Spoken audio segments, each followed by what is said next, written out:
For this video, narito kami upang ipakita sa inyo kung paano makatutulong ang paggamit ng tamang anyo sa paraan ng paggamit ng wika upang mahikayat ang mga tao na makiisa sa gawaing pampaaralan.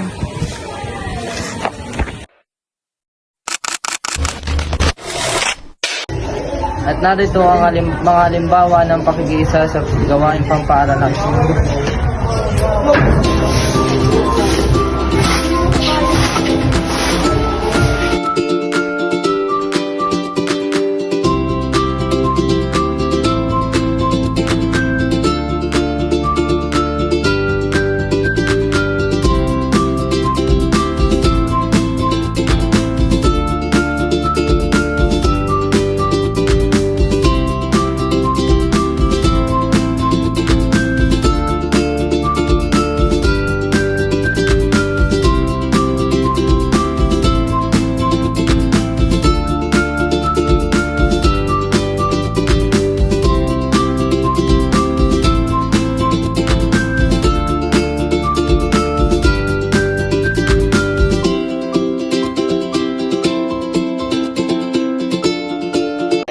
For watching.